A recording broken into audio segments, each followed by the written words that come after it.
rozprávkové single traily, prudké technické zjazdy, ale aj strmšie a ťahové výšľapy. Takto presne si predstavujeme miesta, ktoré sú pre naše trailové bicykle ako stvorené. Náš Scout ťa na všetky tieto dobrodružstvá ľahko a hravo dostane. Na výber máme trailový model so zadným zdvihom 130 mm a pre tých, čo už vyhľadávajú drsnejšie jazdenie, drsnejšie traily a technickejšie je tu alternatíva so zdvihom 160 mm s charakterom ľahkého endurka. Scout už nie je úplný nováčik v našom portfóliu. Na novú sezónu sme si prichystali prepracovaný rám a v spolupráci s našim R&D oddelením a jazdcami z CTM Racing týmu sme sa pohrali trošku s kinematikou, vylepšili sme geometriu a kompletne sme otvorili nový priemyselný dizajn. Na začiatku som spomenul, že Scout vydávame s rozdielnymi zdvihmi a charakterom a v ponuke máme viaceré špecifikácie. V hravej trailovej verzii so zdvihom 130 mm nájdeš 4 prevedenia, ktoré sú označené číselne 1.0 až 4.0, pričom 4.0 je ten najvyšší model. Enduro verzia zas ponúka 3 špecifikácie, ktoré sú označené slovne. Základný komp, stredný expert a pre tých náročných pro.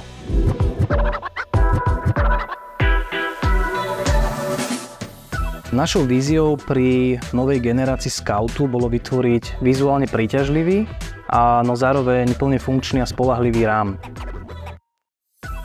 Celý proces začínal s ladením geometrie, ktorú sme upravovali podľa poznatkov našich jazdcov a ich pripomienok, čo v podstate v sebe zahŕňalo zmenu uhlov, ako je hlavová trúbka či sedlová trúbka, prípadne zväčšenie priestoru na kolesá.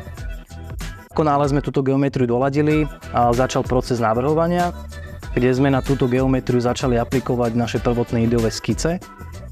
A z týchto skíc sme postupne vyselektovali tie najlepšie návrhy a s týmito návrhmi sme pokračovali do modelácie v 3D priestore. Používame viacero softverov, ktoré nám pomohli dostať ten RAM do dnešnej podoby a spájali sme viacero technológií, ktoré nám v podstate pomohli urobiť ten RAM tak, ako vyzerá. Kombinovali sme FEM analýzy a tieto FEM analýzy umožňujú vidieť slabé miesta na ráme ešte predtým, ako by sme vyrobili reálnu vzorku. Čiže na základe FEM analýz sme potom upravovali jednotlivé trúbky tak, že sme buď priberali materiál, alebo sme upravovali nejaké rádiusy, aby tam nedochádzalo k zbytočným pnutiam a tým sa mohlo ohroziť prasknutie rámu.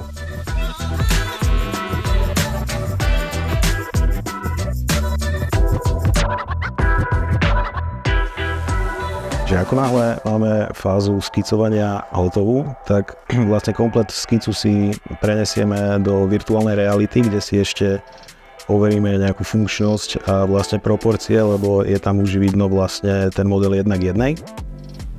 A následne už začína proces samotnej 3D modelácie. To znamená, že bicykel už vlastne začneme riešiť v priestore. Každú trúbku, každý detail.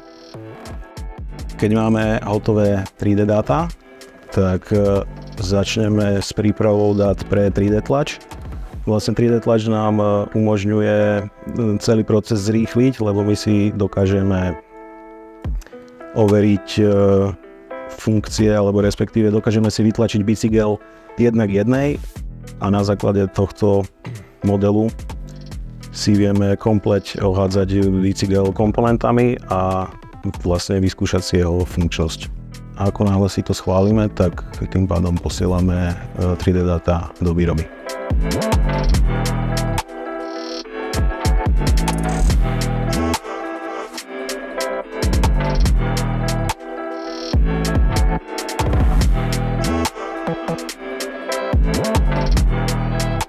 To, ako bude bicykel vyzerať, súvisí aj s grafickým dizajnom, ktorý máme na starosti my.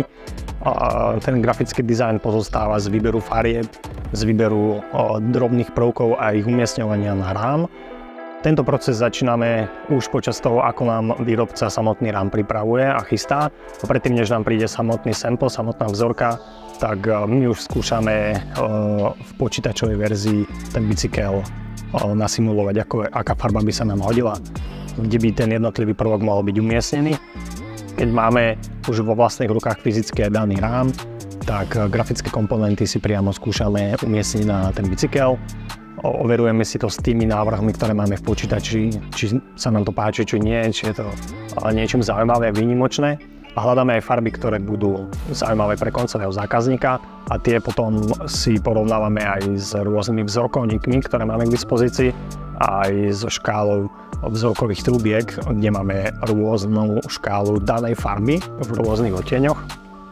Pritom sa najviac tak diskutuje, že ktorý odtieň, v ktorej kombinácii, v akom pomere, v akom množstve sa na tom bicykli má nachádzať. Výrobcovi posielame kompletne taký grafický artwork, podklad, v ktorom sú už rozmiestnené jednotlivé prvky, sú tam zadefinované to, aké majú byť veľké, kde majú byť umiestnené, aké majú byť medzi nimi rozostupy.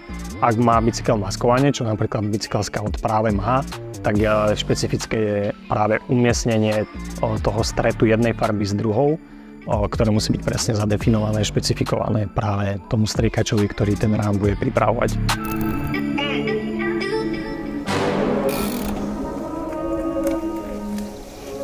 V momente, keď sa ten bicykel nastrieká, vyrobí sa sample, vyrobí sa vzorka, tak nám prichádza sem na firmu, kde my znova si ten rám pozrieme, porovnávame si to aj so vzorkovou trúbkou, že či nám tá farba sedí, prípadne kde nejaké veci nemusia dobre fungovať.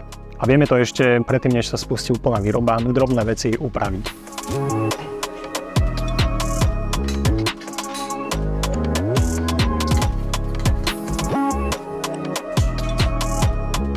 Nachádzame sa na montážnom pracovisku. Tuto sa Model Scout kompletizuje a začína to tým, že pracovníčky vstupnej kontroly sem donesú rámy, ktoré sú už skontrolované, či sú tam všetky zvary v poriadku, či je farba OK. A keď to je, tak potom už prechádzame sem, kde si pracovníci na tieto 4 trne nasadia 4 rámy a tu skompletizujú komponenty a už vlastne bicykel celý doladia a na finále, že odtiaľ to už ide bicykel nastavený, smer distribúcia. Scout je pre mňa univerzálny bike na všetko, dajú sa na ňom vyšlapať asfaltové cesty, hlinené lesné trailíky, vyšlapy, takisto sa na ňom dajú zísť pekné traily, dokonca aj také technickejšie kamene, korene, ako ste videli, tak aj veľké skoky. Taktiež je hravý v klopkách a veľmi ľahko sa s ním manipuluje v hociakom teréne. Keby som to mal zhrnúť, tak Scout je taká vstupenka do trailového jazdenia a ja jazdím primárne na endurobajku, ale dneska som si to veľmi užil aj na tomto.